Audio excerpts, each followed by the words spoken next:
Welcome in. Mad Talk Sports, episode 54, playoffs and layoffs. Drake, what's up? What's going on? How's Oh, everybody yeah. doing? Look at Good. that graphic. That's a good one. I know. like I the like the purple. purple. Oh, that's weird. But all right. And that's why we do the show together. Oh, So you got Vegas in the background, which I thought I might have to like edit it a little bit to. Let me get you back on the screen. Sorry. I thought I might have to edit the color because the theme for like color scheme for the NFL playoffs this year, the Super Bowl, is purple and red. So I thought I would have to edit the photo to be more purpley, if that's a word. But Hopefully. it just was. So that worked out, and our natural logo with the yellow contrasted it nicely. I So know. I like it. It looks really good. Oh, hello, Mr. Steve. Mr. Steve. It's been a matter of time before he would come on the show. I know. Man, take up the whole screen. Special guest. I know. What do you think about the Bears, Mr. Steve? He didn't like that one. He said, get me out of here. I'm ashamed to share a color with them. Well, we won't be talking too much about the Bears since there's no Kyle on here today, but we will be talking about playoffs and layoffs, Drake. We got a lot of coaching news, some no news, talk about even a little bit there too.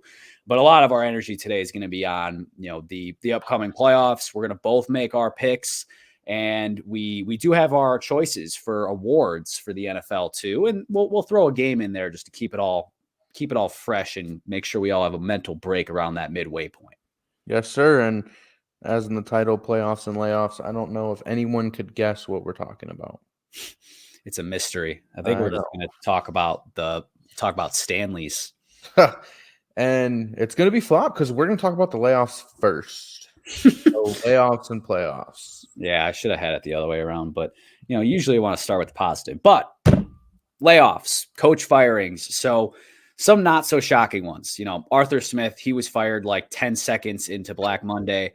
And then who we got? Ron Rivera, he was fired like 20 seconds into Black Monday. Yep. Yeah, exactly. Then the surprising one was Mike Vrabel, but even arguably more surprising was today the firing, the restructuring of Pete Carroll no longer being the head coach and being relieved of duties there. But some heads have rolled. A disclaimer, I did tell Joe as soon as the news dropped, we talked about who we think should be nervous about being next. We're going to talk about that later. Yep. And one of the names on my list was Pete Carroll. Like Joe, like you said, I would have looked like a genius if that would have just happened tomorrow. Yep. But it didn't. So I can't take any credit for that, but it's a disclaimer. You could have been like me. You would have been able to come on here and been like, oh, I was right. And yeah, I know. You could have done that whole thing. So credit where credit's due. I could be a reference or a witness. I could bear witness to Drake's claim there. But besides your initial thought of like, man, I wish this just happened sooner so that I could be right. What were your initial thoughts of like the just general, like, bullet firing thoughts on the news when they all started to kind of flow in? I mean, Arthur Smith is terrible. Knew that one was coming. Same with Ron Rivera. I mean, that Washington roster is terrible, but whatever. But the Vrabel one, I was like so shocked by it. But apparently, reading comments on like the Instagram posts of him being fired and apparently I'm like the only one who was shocked by Vrabel being fired, and everybody knew it was coming because of how bad the Titans are or have been. But like that does not fall on Vrabel at all. Right. Now the Pete Carroll one, he's old, and I guess he's going through some life things or whatever, but he's still going to be around the team. So he's an advisor now or something like that, or I don't know, but yeah. Someone I do on a positive side want to talk something about in like my initial thoughts of the coaches and hoping I don't see it is Antonio Pierce. I really hope he keeps his job. That's something I've just been watching out for and seeing news on him. Like the Titans requested to interview him, but like don't go to the Titans, stay where you are. But we talked about it like after his first win, his first game, and like, what do you think of Antonio Pierce? Do you think he's the future of the Raiders? And I definitely think he deserves a head coaching job for sure.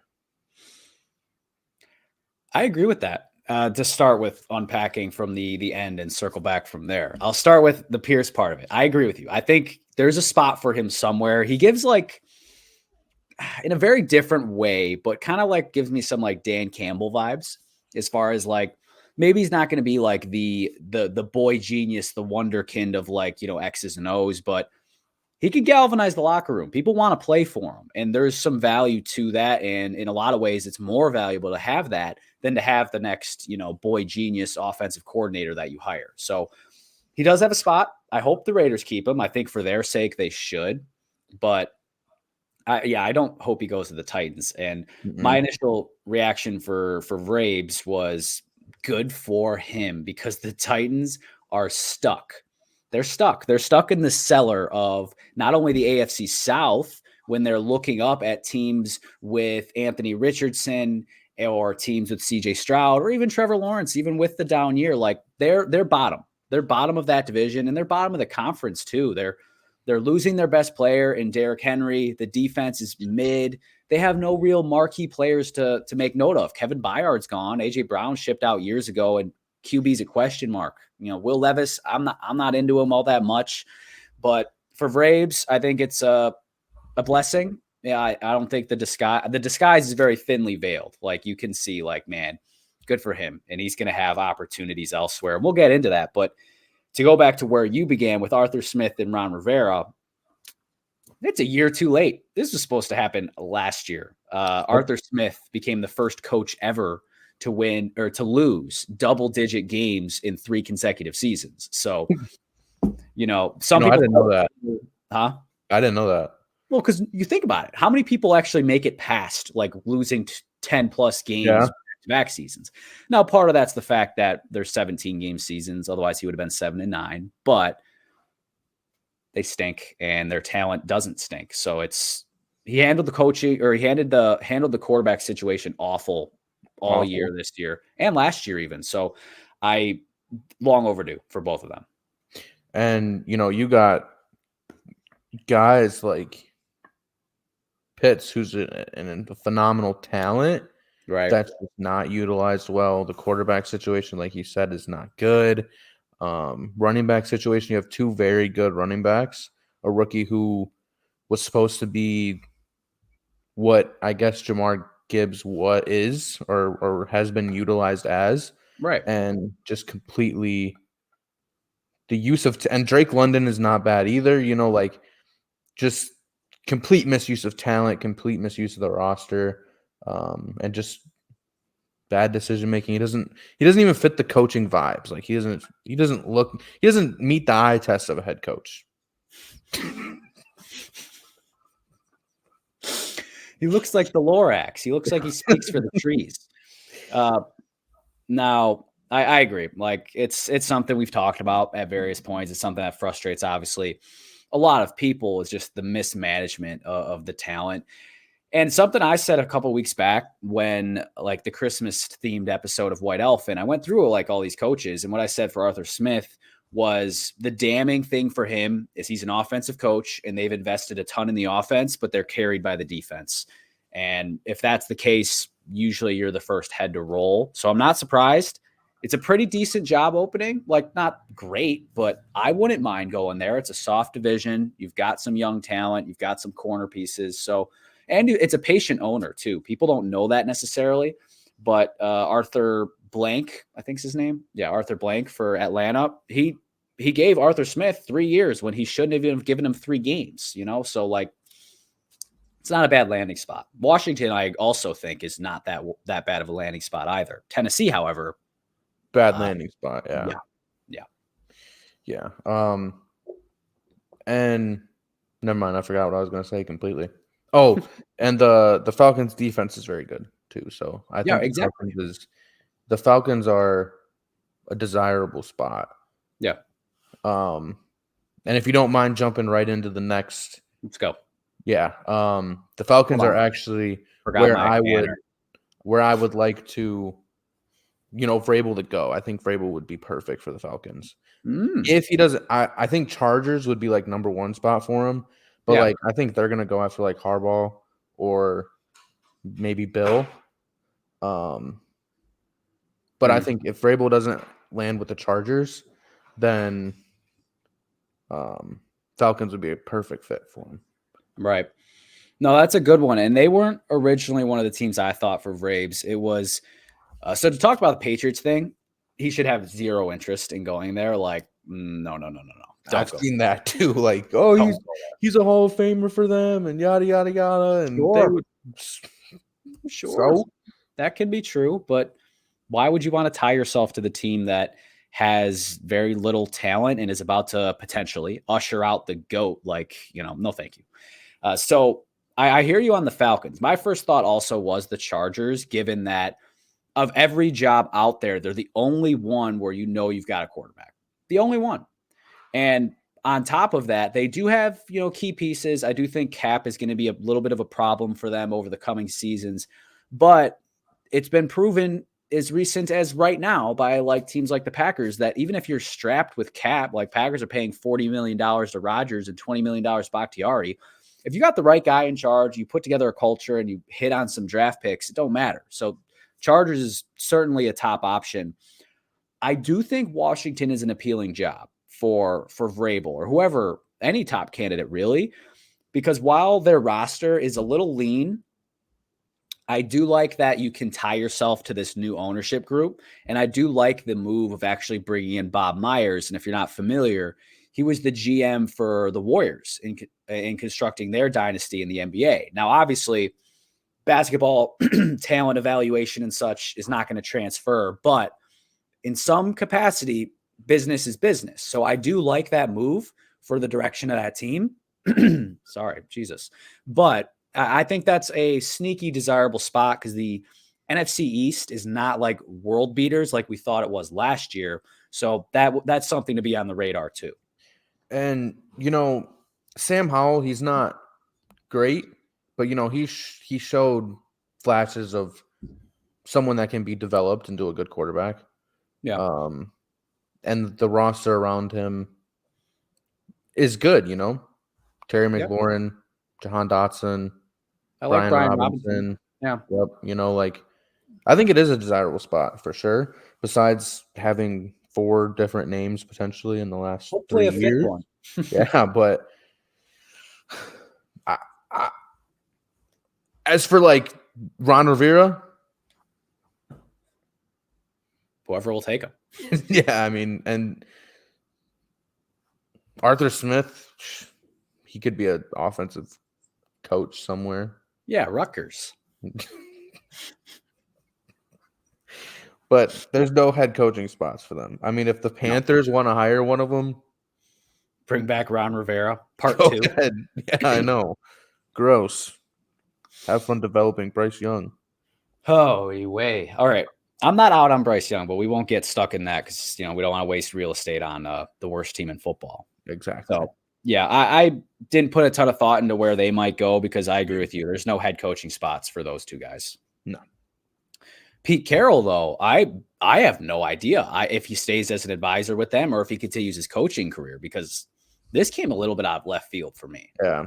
I mean, I thought he was going to retire. It's kind of why I put him on there. But, I mean, him being an advisor, I guess if he is stepping away from coaching, I mean, why would he want to go somewhere else, I guess? Right. I mean, don't know the situation yet, so. Yeah, it's something I'm not ready to fully analyze or comment on until I kind of understand more so what is going on because this is fresh news too. And Nick Saban retired.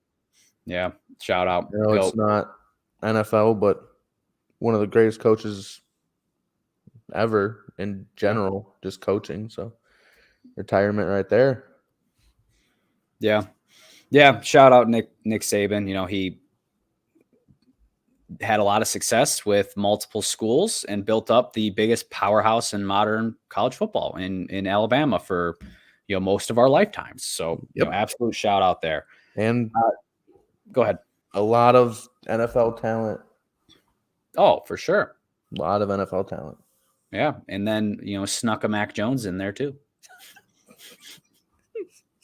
All right. No more strays. Okay. Yeah. So last thing on the layoffs side of things, who do you think could be next? Who do you think should be getting a little nervous about that?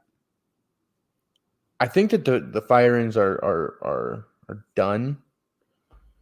I think the two that I would say are probably on the chopping block is Dennis Allen, and as much as nobody wants to say it, Bill Belichick.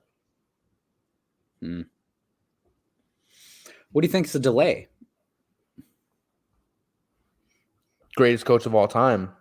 Yeah, Maybe they're going to try and trade him. maybe. But what about Dennis Allen? Why not just that decision should be easy? Yeah, that decision should be easy. I don't know what's going on. I mean, just like Eberflus, though, like he's another one I would have thought would have been canned 2 days ago. Yeah. But yeah, and Eberflus, I was yucking it up at work when I heard the news surrounded by all these Bears fans, and this is exactly what they shouldn't be doing. Briefly on the Bears, as far as after they had a golden opportunity here to have the most attractive opportunity in terms of head coaching spot, because you got the number 1 pick, you've got the number 9 pick too, you've got extra draft capital from Carolina. I think one more second coming your way too. You've got some nice defensive cornerstones locked up. You've got DJ Moore, an established weapon, and you could draft whatever quarterback you think is the guy. That's a very attractive opportunity for a Jim Harbaugh, a Mike Vrabel, these top options that are potentially available. So I think they screwed the pooch big time by tying, Ryan Poles, the GM, by tying his job to Eberflus is a massive mistake in my opinion. And that was someone who should have been nervous, but instead gets to survive another year of being 7-10. Now, other people, you mentioned Dennis Allen. 1 second. I do want no, go ahead. Do you have a Bears? I'll have a Bears question, but get to your coaches and then I'll ask it. Okay. Well, to wrap up the coaches in terms of other people like you touched on specifically, like Dennis Allen, I agree with you. He's someone who still should be a little uneasy in their chair. Now, what's good for him is I don't think that's that attractive of a job because they are in cap hell for years to come. And they have a very mediocre roster. So this 9-8 season they had, that's about what they are. So he should feel okay in the sense of I get to keep my job because no one else wants it. So that's the Dennis Allen part of it. Bill Belichick, I'm not surprised that didn't happen quickly. They're not going to usher him out unless there's someone to take his place. And the belief is they have someone internally in Gerard Mayo to do that eventually, whether that's now or in the future. I still would lean towards him still being back there. I'm not entirely sure, but that's the Belichick side of things. I have other people that I think should be nervous, but that'll be a little bit deeper of a conversation. So I want to pivot back to you with the Bears part. So I do seriously want to ask, as a football fan, not as a Packer fan. Yep. Do you think that Justin Fields is done in Chicago? I think he's done. Yeah.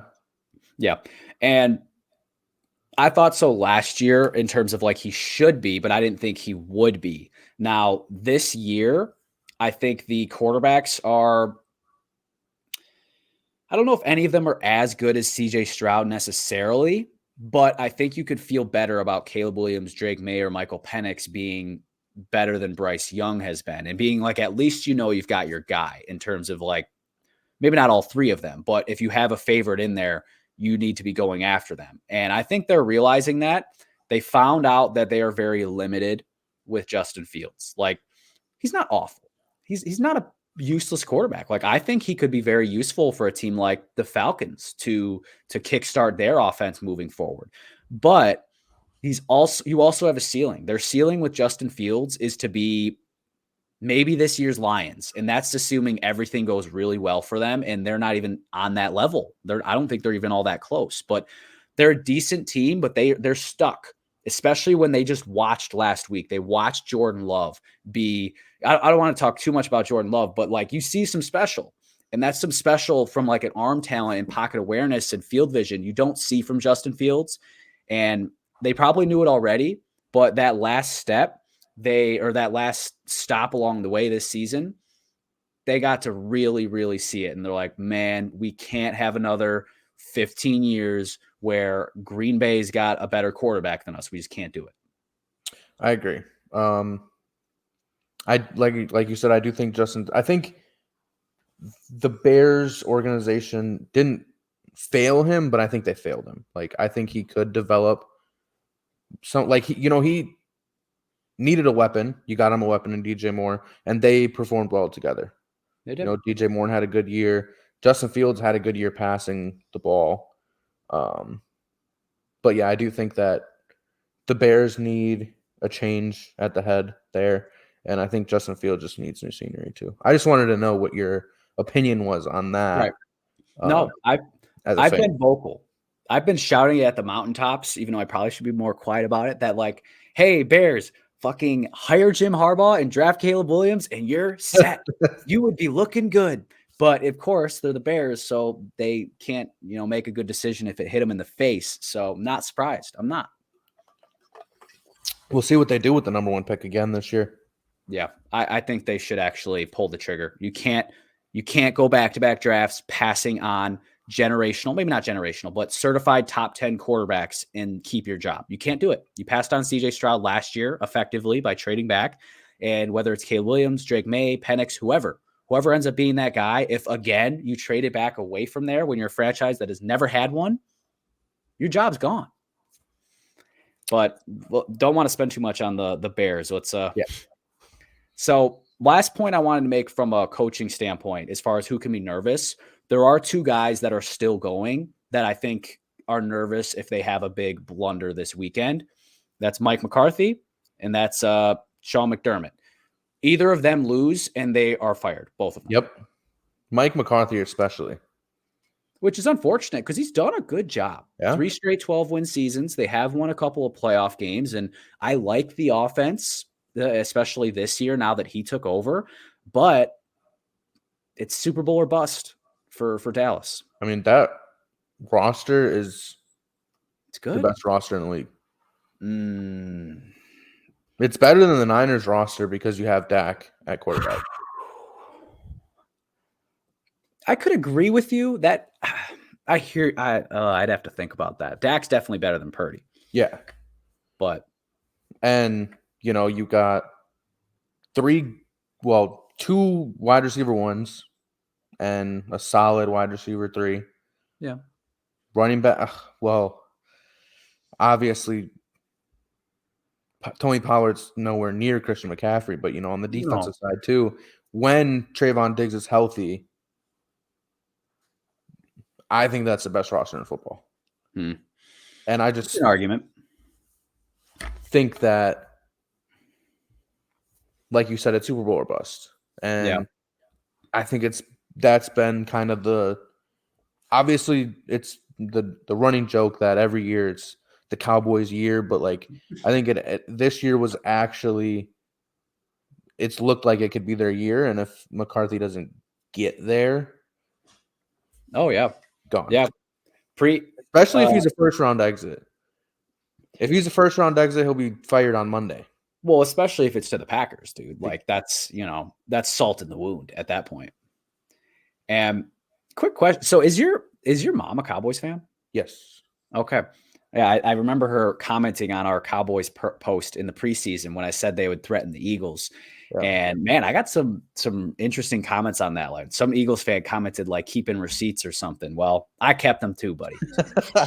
Yep. My mom is a Cowboys fan and my dad's a Steelers fan. So wow, that's a lot of Super Bowls in that household. I know. Shout out. All right. Well, so we're on the same page there as far as who could be on the hot seat for the layoffs, but let's get to more of a positive note. Who finished off the regular season winning a medal? So we've done, mainly you have done medals every week. Mm-hmm. So our It's not our last week of medals, but it's our last regular season week of medals. Right. And bronze. Now I did give this guy I gave him a bronze on a curve because he hasn't gotten much recognition at all this year. But I gave my bronze to James Conner. 200 total yards, a touchdown, in a game that they really should have won. And like I said, he just hasn't gotten any recognition. He started the year strong. He got hurt, of course.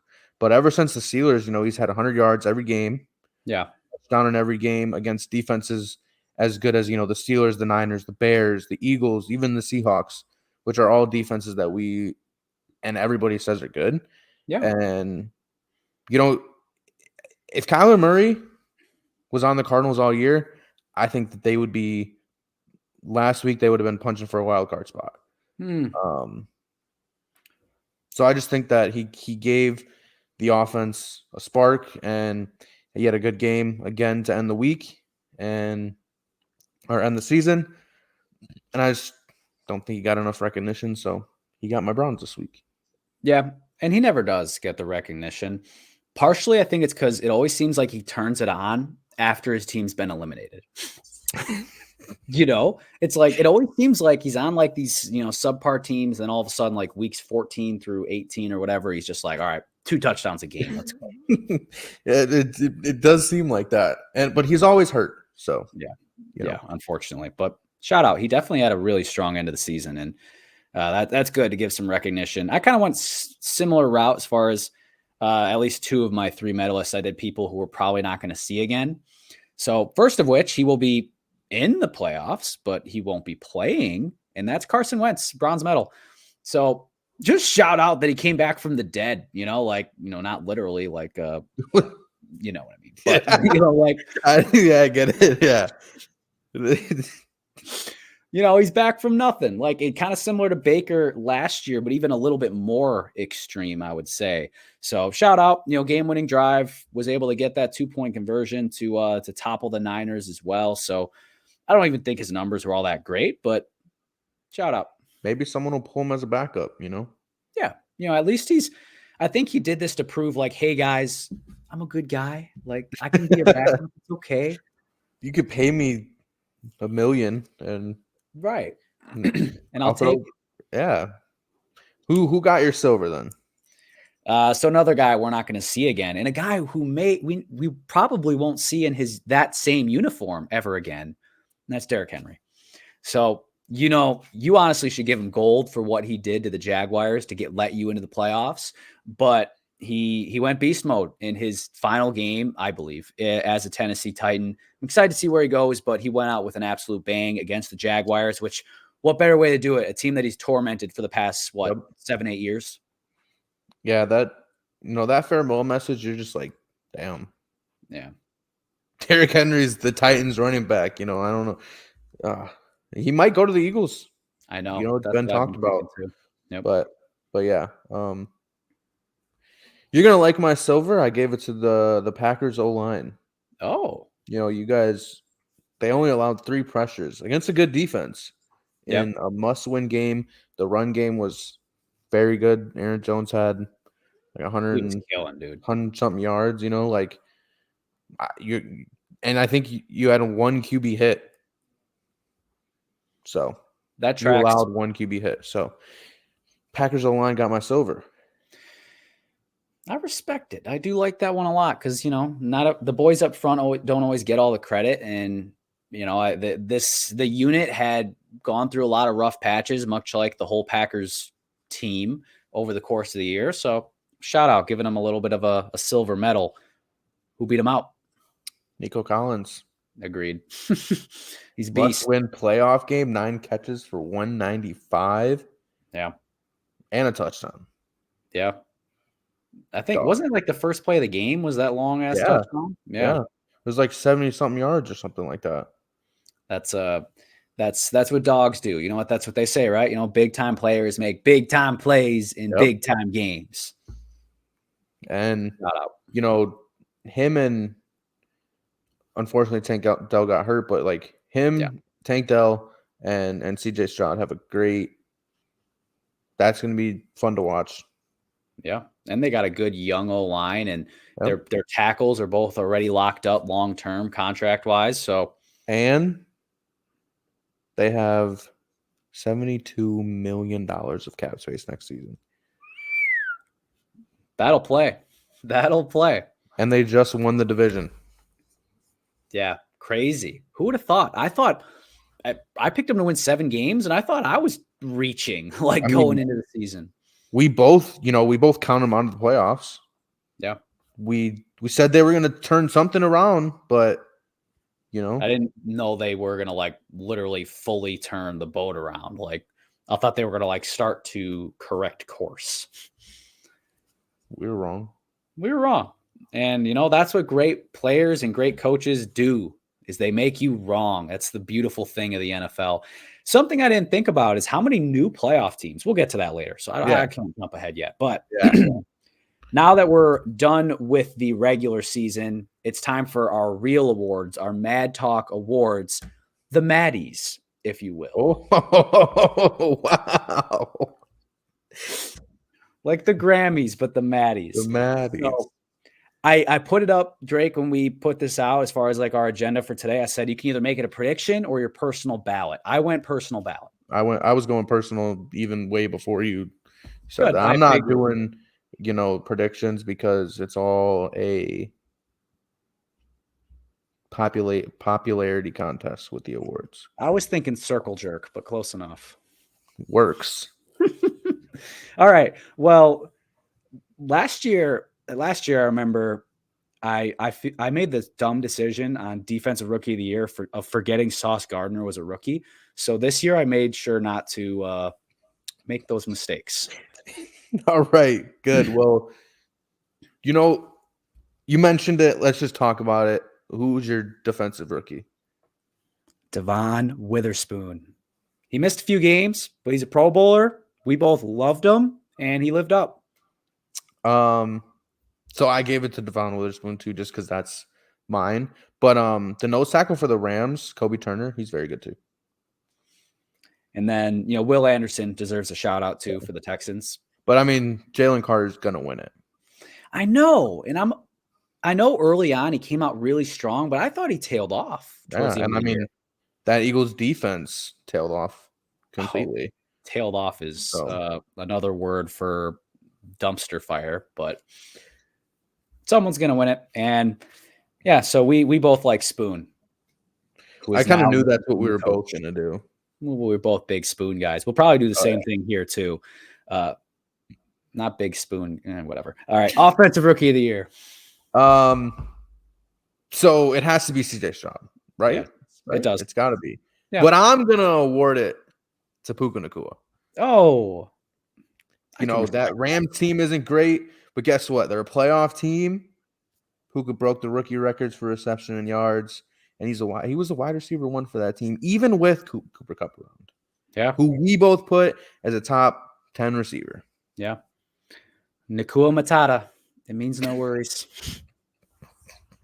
But it's got to be Stroud. I mean, Stroud's gonna win it. He deserves it. But for the Maddie Award, I gave it to Puka Nacua. I love it. I love it. Basically, kind of I know who's going to win it, but I want to make sure they get at least a vote. I'm going to shine the light on them. Exactly. I respect it. All right. How about comeback player of the year?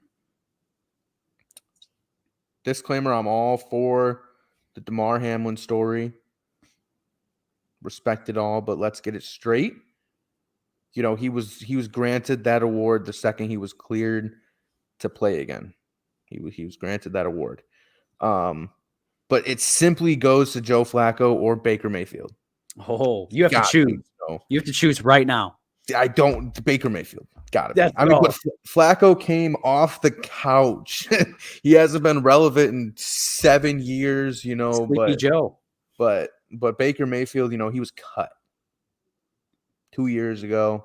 Then he was a backup. And now he led a post-Tom Brady team to the playoffs, and he's played great. Yep. Yes. Comeback player of the year is Baker Mayfield. I agree. Bake sale. And that's what I was saying about the Buccaneers, is that they were going to have a bake sale. They were going to have a fire sale after Brady retired. And instead, Baker just said, all right, well, I'm going to have an FU tour to the whole NFL, but especially you, when I go visit you at Lambeau, I was at that game. I'm going to have the first perfect passer rating in the history of that stadium for an away team. So shout out. And, he hasn't been Tom Brady, but he's been better than what he has, what they made him the last 2 years. Yeah, I agree with that. He's refound his like swagger, and a good take I heard a few weeks back when he was in the really in the thick of that run was he's back to playing like how he did at Oklahoma. And just when he was a walk-on, when he had that FU mentality, like, you don't believe in me, I don't care, watch this. And that's when he's at his best. He didn't care what anybody had to say about him. He was flashy, he was talking trash, he was waving flags on the side, and he's bringing that energy to a Bucks team that really needs it. And yeah, shout out. We said earlier, this was, I know I've said word for word, this is Baker's comeback year. So I like how you made me choose between Joe Flacco and Baker because I really didn't know who I was going to go, but it had to, the Browns have been through 3 quarterbacks, and then Sleepy Joe comes out and is just like, we're going to the playoffs. I love it. I really do. I was always a big Joe Flacco guy, so I wouldn't be mad if he got it. But it's going to be, like you kind of said with your disclaimer, it's going to be DeMar Hamlin just because it kind of has to be. But it has to be. I mean, he came back from deceased. But this is the Maddies, for Christ's sake. Yeah. And all right, Baker Mayfield, welcome back, buddy. Welcome back, buddy. All right, we've got 4 awards left, and it's really like these are like the cream of the crop now, in my opinion, at least. First of which, Coach of the Year. It is a sneaky, tough call, kind of like last year, even, where it was you could go the Brian Daboll route, you could go Doug Peterson, you could go Dan Campbell. Completely different ballot this week or this year. But Drake, D'Amico Ryans. Oh, I mean, come on, I get the Stefanski argument, but the Texans, they won the division 10-7. I know we just talked about it. We counted them out of the playoffs. Last year they were 3-13. 3-14. 3-14. This year they're in the playoffs. They won the division. They got a rookie quarterback, a young team. They were battling injuries. Still a playoff team, a dangerous playoff team. And D'Amico Ryans, we both were hyped on him in the beginning of the year, and I still love him. And that's my Coach of the Year. I can't knock it. I will be the last person to knock D'Amico Ryans. So let me get that out of the way. But it's got to be Kevin Stefanski, right? 4 quarterbacks. You just said it. They not only 4 quarterbacks, but DTR and PJ Walker. Those were 2 of the bottom 5 passer ratings of the season. And that's including Tim Boyle. That's including Zach Wilson. That's including every Jets quarterback. But I hear you on the D'Amico side of things. But for me, the Browns, besides the quarterback side, the fact that they lost Nick Chubb for season, they lost arguably the best, maybe the second best running back in the game to a very heartbreaking injury. And that sinks the season for a lot of teams to where it's like, man, we just keep getting pounded. I remember seeing memes at that time of the year where it's like Iron Man in the big Iron Man suit, punching the Hulk 50 times over. And it's just injury. And it was comments to Browns fans right now. And they went from that to 11-6 and one of the hottest teams in the playoffs with the Flacco renewal renaissance coming to life here. But I can't discredit anyone else. D'Amico Ryans did a great job. Matt LaFleur, I think, deserves some conversation for it as well. And then you could even go back to the Dan Campbell side of things. So there's a lot of deserving people, as there usually is. But for me, I got to go Stefanski. The only thing that made me choose D'Amico Ryans over Stefanski is the fact that Ryans is a first-year head coach. The Texans were absolutely terrible last year, and this year they win the division. They're in the playoffs. And Stefanski's been great. This is The Browns have been relevant. They got some pieces that, the defense has played better this year than last year. And yeah, the quarterback situation sucked, but Joe Flacco came and performed better than them. Like I said, Stefanski's he's probably gonna win it. But that's what made me give the edge to DeMeco Ryans. It's just how bad the Texans were last year, and then a first-year head coach coming in with a rookie quarterback, with a rookie receiver, with a receiver who was a no-name before this year, and now they're a playoff team. They're both deserving. It's one of the rare instances where it's like, yeah, you can't go wrong type of award. Can they give it a co? Theoretically, if it ends in a tie with the votes. Who knows? Yeah, who knows? All right, well, let's take a break from the Coach of the Year conversation. Shout out to all those guys, though. Incredible season. For sure. I like how you shouted out Matt LaFleur because even though not as a Packer fan, just great job. For sure. He deserves it. Matty Ice. LaFleur. All right. Offensive player of the year.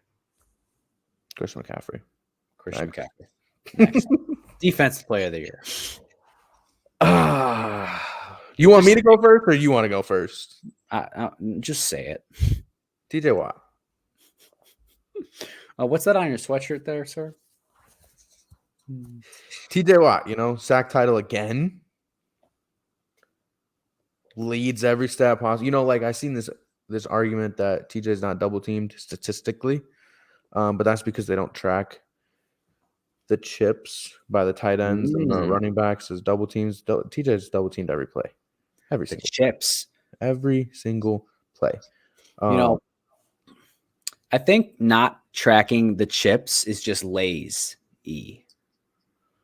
Lay's the brand of chips and lazy. Okay. All right. If you had to explain it, it just wasn't that funny. But okay. Let me hype up TJ Watt real quick. Okay. You said when I sent that thing about him leading in every stat, correct? You said, the defense has been on a mid streak. Micah Fitzpatrick's been injured. Our secondary is booty. Linebackers have been injured. Myles Garrett doesn't have that baggage of just trash behind him. The Browns defense as a whole is the second best defense in the league. Our defense without TJ Watt, 26th. Our defense with TJ Watt, 6th. 100% my defensive player of the year. Myles Garrett's going to win it because, like I said, and like you said, it's a circle jerk popularity contest. But these are the Maddies. There's no way TJ Watt is not the defensive player of the year. There's no way. You know what, Drake? You're right. All year I was trying to make it Myles Garrett. All year. And then I'm actually sitting down and I'm actually looking at it. And I'm like, God damn it. It's TJ Watt. Leads the league in everything, like you said. And I don't care about the stats as far as who's double team more. Like you said, the chips, those count and those take a huge effect on someone's pass rush ability. And he still led the league in sacks. And he's held every play. Okay. Well, that's everyone is, but he could have 3 or 4 more sacks, He could. But so could everybody else. But still, if he would still lead in sacks. But, I'm just saying. It does take away from the numbers like that. It does. And I originally was expecting to say Myles Garrett for everything I've talked about with him all year long. But I think the awards in the NFL are, in a lot of ways, it's what you did, not just how I feel. So TJ Watt, deserving. Yep. Wow. Thanks. Too bad you won't have him this week. I know. Bummer. L. Brutal. How about MVP? Lamar Jackson's going to win it. But Tyreek Hill's got it. Back-to-back 1,700 yard seasons with a quarterback who we both think is garbage. Garbage is a strong word. And, no one thought he was going to have this type of success without Patrick Mahomes. Obviously, the injury disqualifies him from winning the award, and it goes to Lamar Jackson. But, dude, Tyreek Hill. Lamar Jackson. He's going to win it. Yeah, and he deserves it. If Tyreek Hill would have played 2 more full games and had his 2,000 yards like he should have, and yeah. I know if I could do offensive player of the year, Tyreek and McCaffrey, I would have.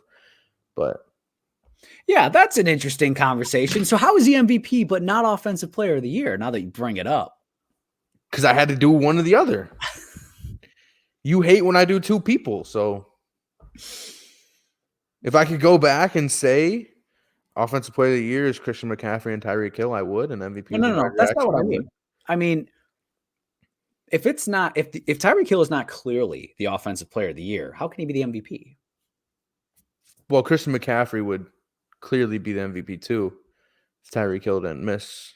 I mean, if Tyreek Hill didn't miss 2 games, he'd be hands down MVP for me. Hands down. You can't win MVP and offensive player of the year. Most of the time, you're right. You know what? My problem with Tyreek as the season went on was... Don't say that the Dolphins did good without him. No. I don't care if he did good against the Jets. What do you think this is? For me, it was that he was kind of mediocre against the good teams. And I get it. They're focusing in on him. And part of it's the Waddle being in and out of the lineup. But, against Buffalo, 80 yards, it's not bad, but it's not an MVP. Against Baltimore, 76 yards.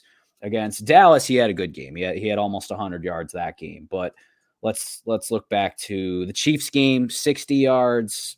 Philly, 88 yards, not bad. But his great games are against 180 against the Giants, 160 against the Panthers, 150 against the Commanders. Know what I mean? Game, the Chiefs went all out to stop Tyreek Hill. They did. They did everything they could to stop him. They were beating him up. Now, the Bills game, Tua threw 4 picks. No, ducks. So, there's... Wait. Tua's in that corner of the screen above you. Duck. Other side. So, I get what you're saying, but Tua Tagovailoa is mid. Yeah, I get it. The reason, if they get any pressure on him, he stinks. He can't find Tyreek. Yeah, I agree. Lamar Jackson is the MVP for sure. He had a great year, best team in the league, right? But this is what? The Maddies. We got to give it to Tyreek. I've been saying it all year. That's fine. You're right. This isn't the official ballot. This is the Maddies. So in a lot of ways, it's not about who it actually is. It's about who we think could deserve it. Who we want to give our award to. If I had to stand on stage and say my MVP of the NFL this year is Tyreek. Yeah, I know you would. You've been trying to. You've been really consistent about Tyreek for years now. So respect where respect is due. He was my best number 1 receiver. He was. My list. You hated me for it. Yeah, I did. I had him at 3. But let's continue on here, as we don't want to spend all our time on the awards. It's playoffs and layoffs for crying out loud. But that being said, we do have to take a little break. Not layoffs plus awards. Plus Off the Dome. What? Off the Dome is back. So this is to break up that intense Tyreek Hill conversation before we go into the playoffs, when it may get intense again. But in case you don't remember, it has been a little bit of time since we did Off the Dome last. Drake and I each have a topic, or topic's the best way, or category prepared for the other to list the answers off the dome in a minute or less. So mine's going to be a top 10 type of list. I don't know what yours is, Drake, but Top 8. top 8. All right. No, not really. You'll see. Oh, okay. All right. Well, I'm going to start. So Okay. I have mine prepared, and I got the timer up here on the phone as well. So you do get 60 seconds for this, Drake. Are you ready? Yes. Okay. So this most recent NFL season, who are the 10 quarterbacks who threw the most interceptions? Go. The most interceptions? Correct. Oh, Jesus Christ. He was not Tua? on the list. Tua? Tua is on the list with 14. Patrick Mahomes? He is on the list also with 14. Josh Allen? He is second with 18. Dak? No. Oh. Well, it ain't Kenny Pickett. It ain't Nope. Lamar. Nope. It's not Love. You could get Love. He was tied for 10th. Love? But that means you can't do the other two people tied for 10th. Okay. You have 23 seconds. How many do I have? You've listed 4. Allen, Mahomes, Tua, and Love. Sam Howell? Correct. He was number 1. 21 interceptions. 10 seconds. Bryce Young? Nope. 5, 4, 3, 2. Zach Wilson didn't play that much. Out of time, sir.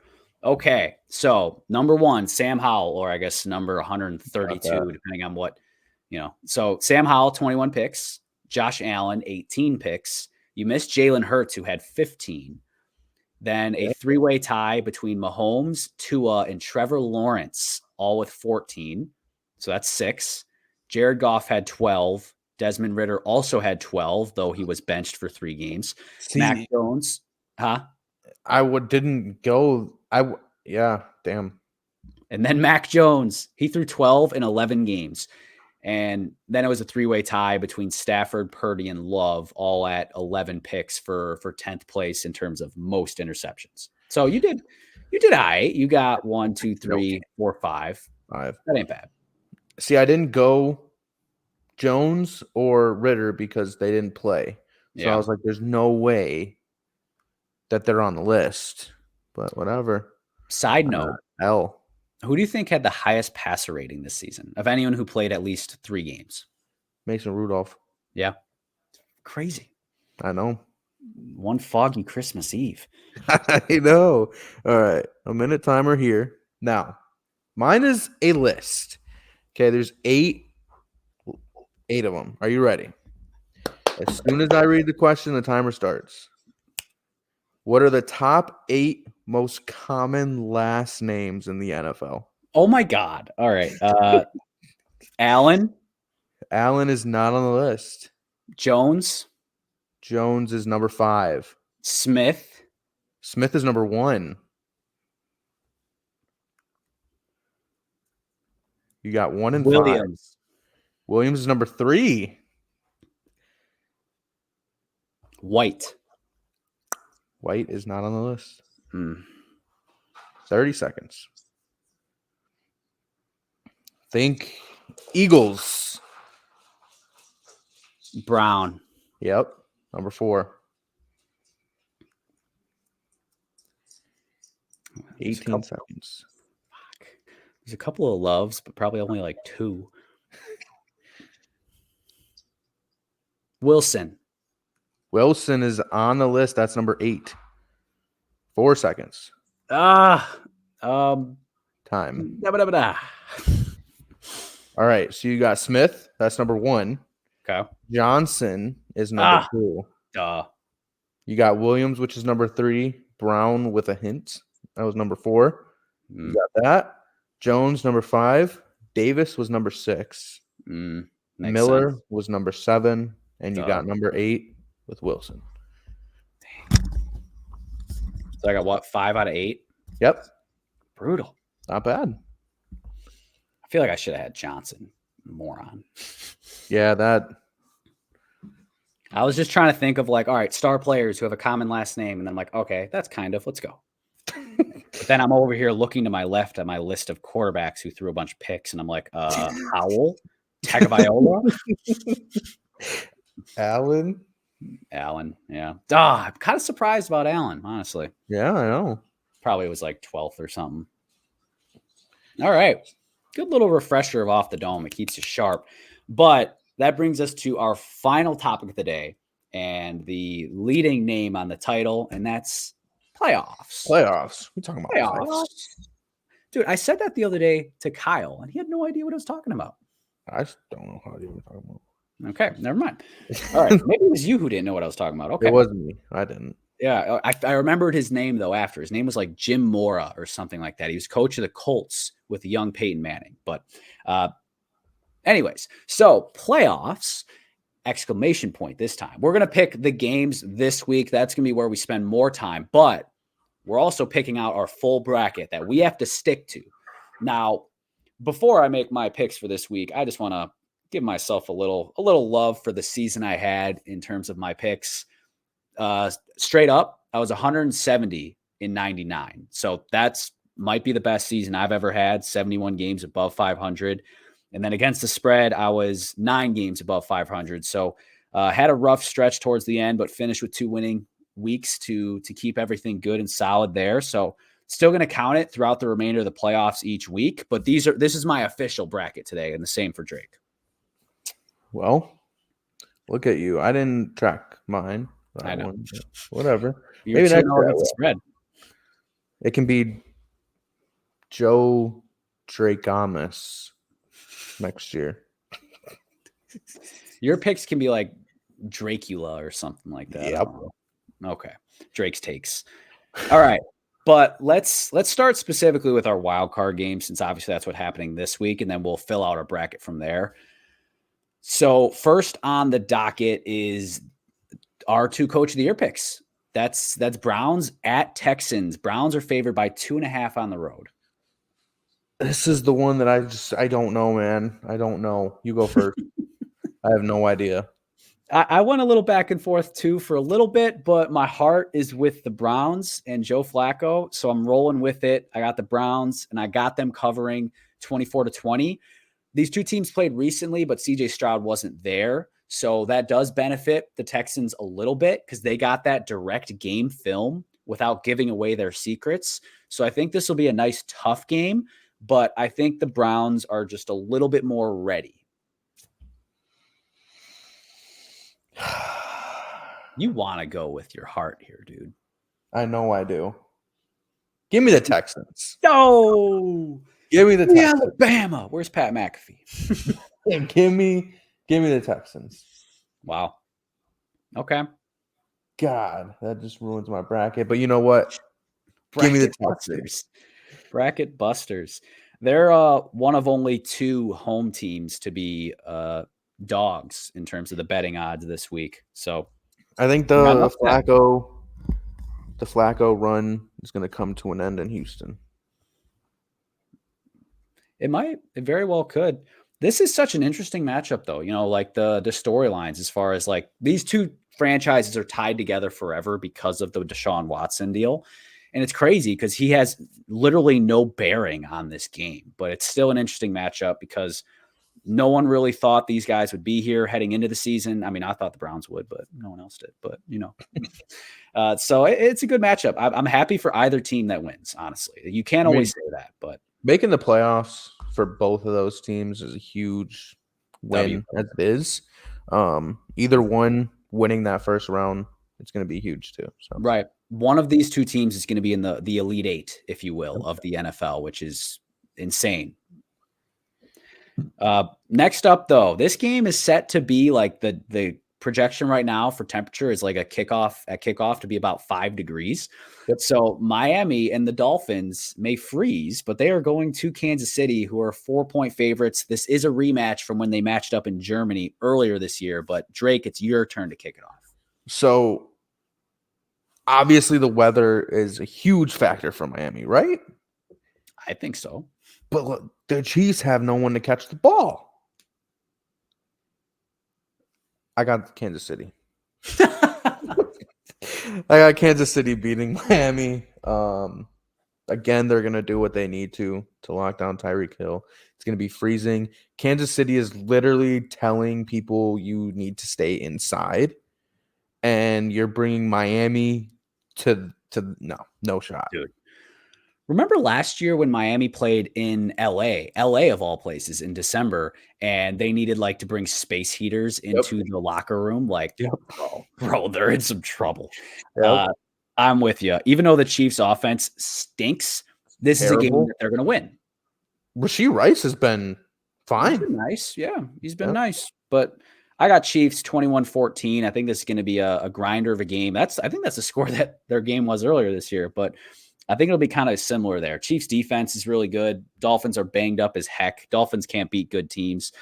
So, yeah. Dolphins Chiefs can't play in the cold. Tua, dude, if the Dolphins lose this week, Tua's job there is going to start to come into question. I agree. If they win, I'm going to be shocked.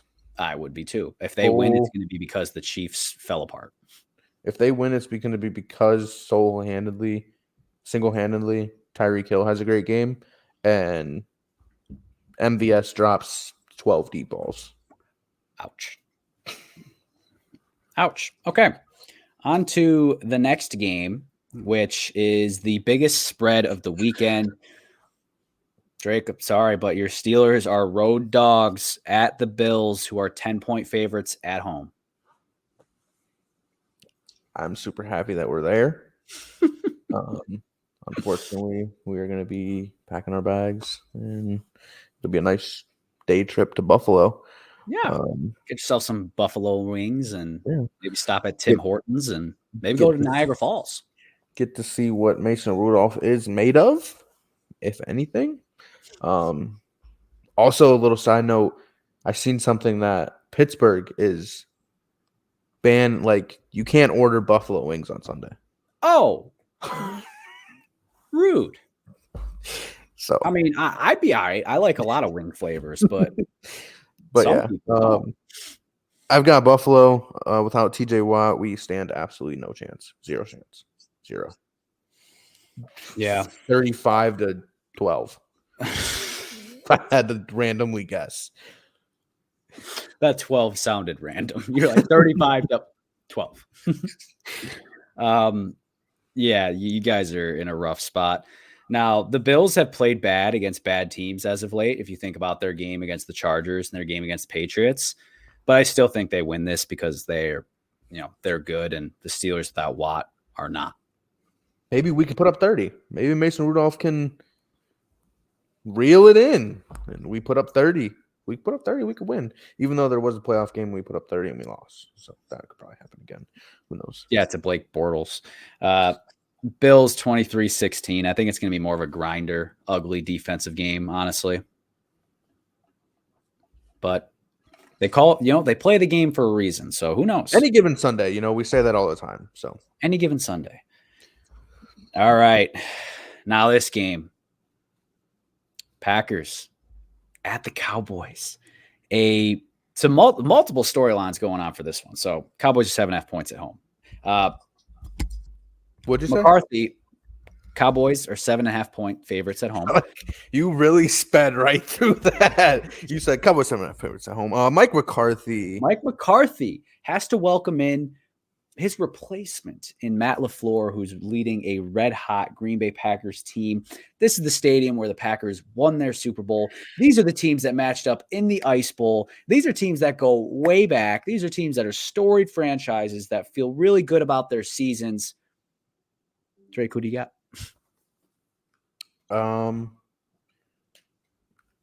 Cowboys. Close, blowout, mid. It'll be a good game. I don't do scores. I know, except for apparently the Steelers.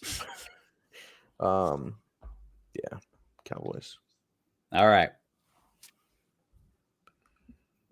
This is a classic head versus heart scenario. All year long, I've been riding the Cowboys as my pick for winning the NFC. Like I said last week, right? Like how, it's amazing when I could do when I'm actually thinking with my head and not my heart. But then I just really started to feel about this Packers team. And what they've done this year, the youth that they have, the culture that they've built. I'm reading the book written by their current consultant about building a culture of winning. And all that being said, I'm picking the Cowboys. I couldn't do it, but I feel horrible doing this. I'm still going to root for the Packers, and I think we have a real shot. But if I had to objectively decide, I'm taking the Cowboys in a tight battle, 27-24. I am nervous for the Packers side of things that the defense will get shredded at times. And I'm excited really just to see what Jordan Love's got in a playoff game more than anything. But we certainly have a shot. Not like we're going to get, or not automatically going to get the doors blown off, but I couldn't go as far as to backtrack the pick I'd been riding. I mean, make no mistake though, still bleed green and gold. As much as I don't know, man, dude. I think I don't know. Jordan Love's been playing well, so who knows? And Cowboys are known to choke. Yeah. So you could very well be correct. Right. Hey, in the last 3 times I picked against the Packers, they're 3-0. They're 3-0. So you never know. All right. Well, while you make this next pick at Detroit, or the Rams at Detroit, I got to grab my charger for this computer. So I'll be right back. Probably a good idea. All right. So it's time for me to filibuster. So I get to talk about the Packers because Drake's not here.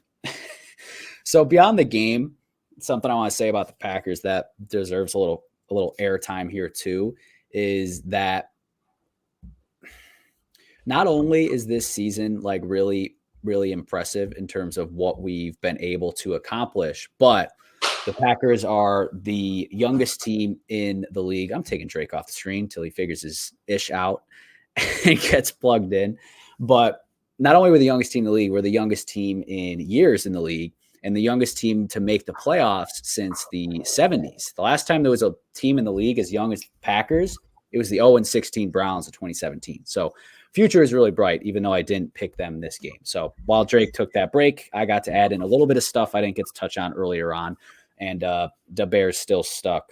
So, ownership was renewed. Rent was due today is what Aaron Jones said on Sunday.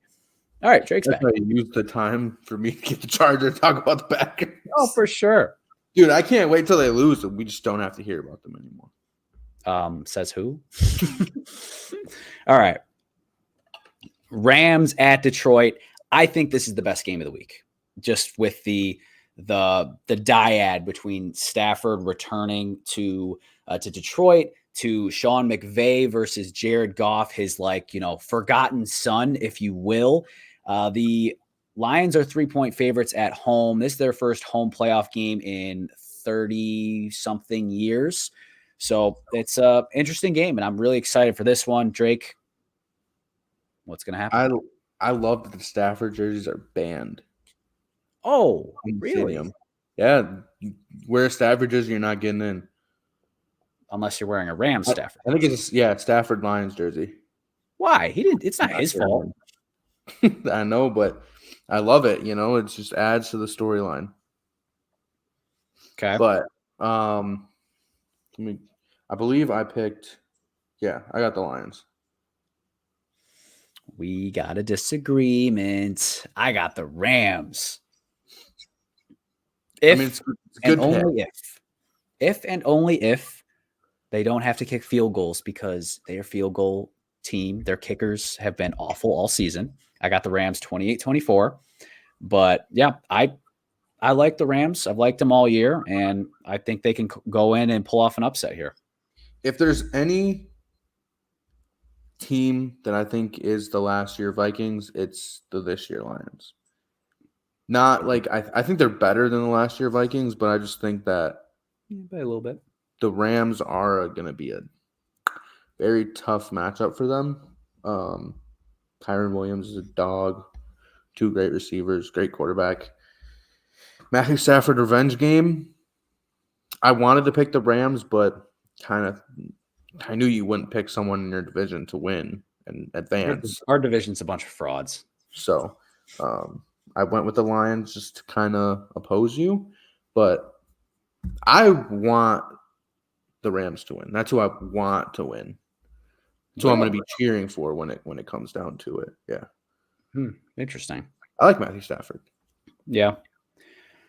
So, all right. So this is our second disagreement so far. Now we've got one game remaining. It's the Monday night game, and that's Eagles at Buccaneers. Eagles are still favorites on the road by 3.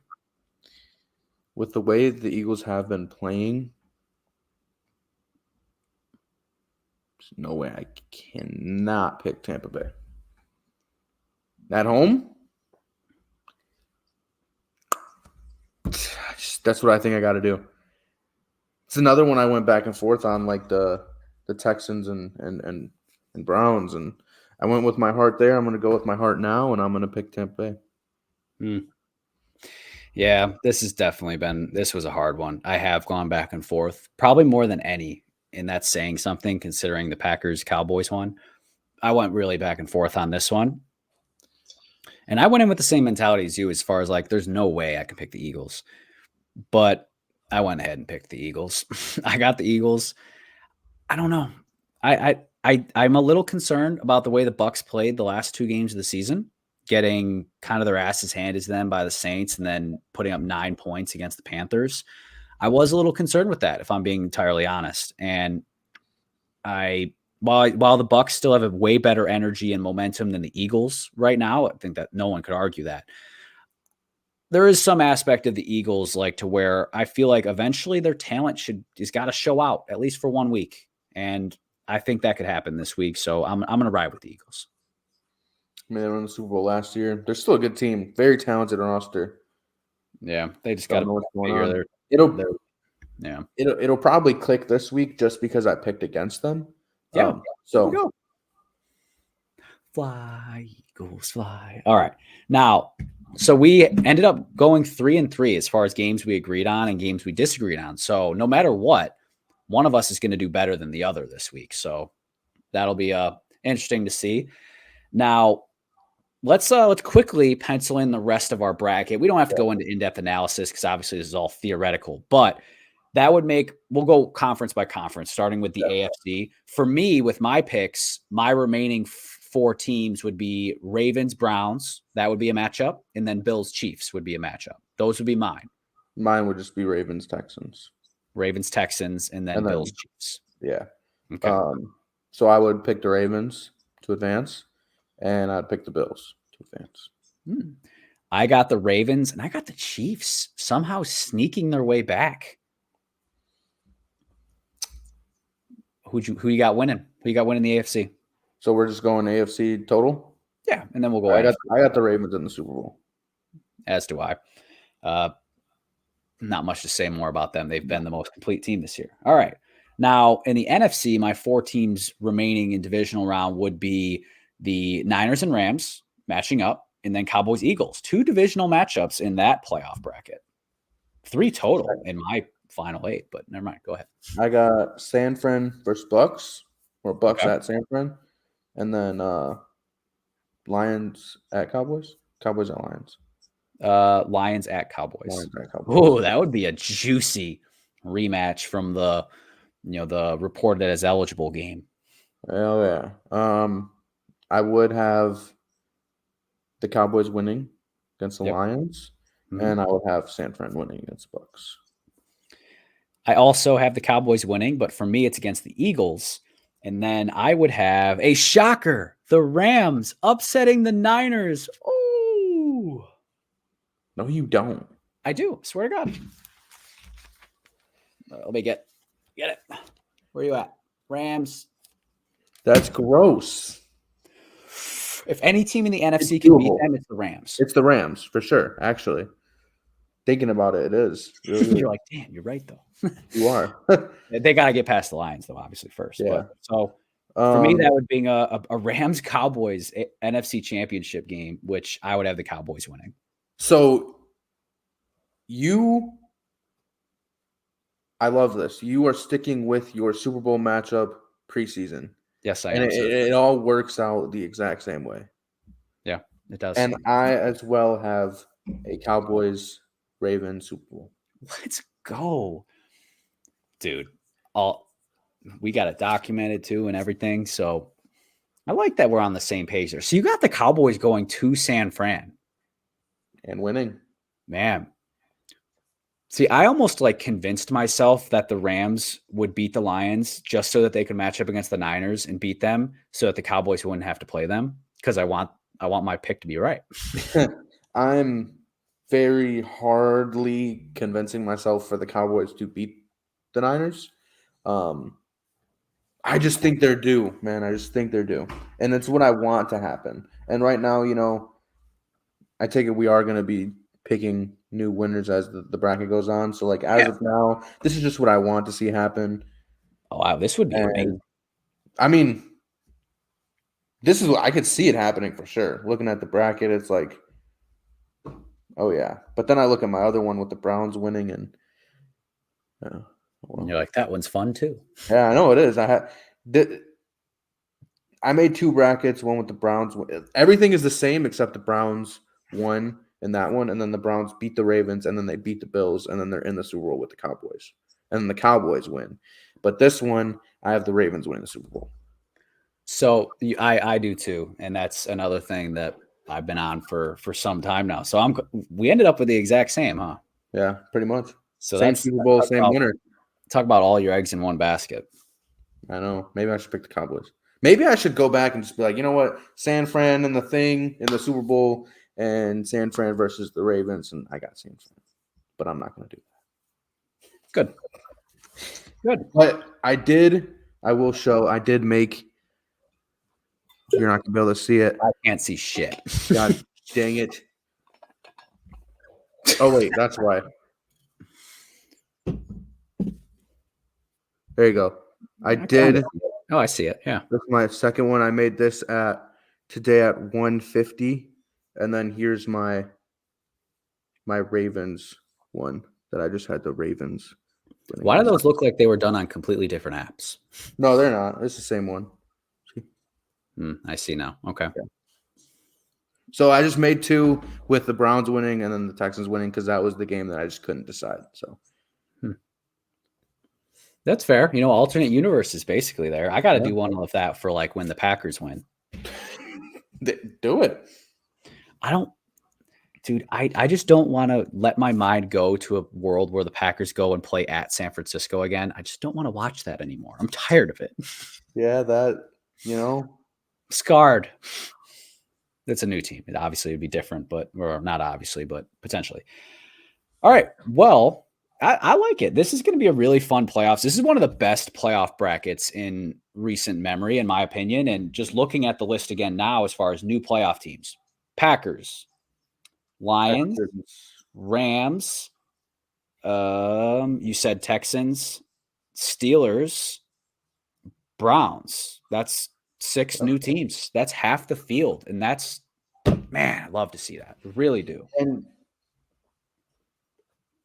the Bucks being in there is, I would give it to them too. Exactly. I would agree with that. I think that's accurate. And some notable teams missing on this list, like the Bengals. That like obviously perennial contender the last few years, dogged by injury. The Jets we thought might be here. Other teams like the Chargers and the Jags. They all fell out. On the NFC side, the Seahawks, they fell all the way out. So there were definitely some surprises this season, and I'm here for it. The Texans too. I mean, the Titans too. Yeah. I mean, they've been a playoff team, so. Not last year, though. No, not last year, but beforehand. Yeah. I believe they were competing last year, weren't they? Ish. Somewhat, yeah, but, yeah. Yep. I like it. As do I. Well, I'm excited to see how this all plays out too. And I thought this was a really fun episode. I liked the Maddies a lot. I thought you brought some great picks with the Tyreek one, especially considering it's the Maddie and not the actual MVP. Exactly. But that's a wrap for episode 54. Playoffs, layoffs, and everything in between. Thanks as always, everyone, for joining in, and make sure to check out the show and keep watching how right we are as this plays out. But you can find us at Mad Talk Sports. That's YouTube, Spotify, and Instagram. All three of them. All three of them. All right. Well, that's a wrap. We'll see you guys next week.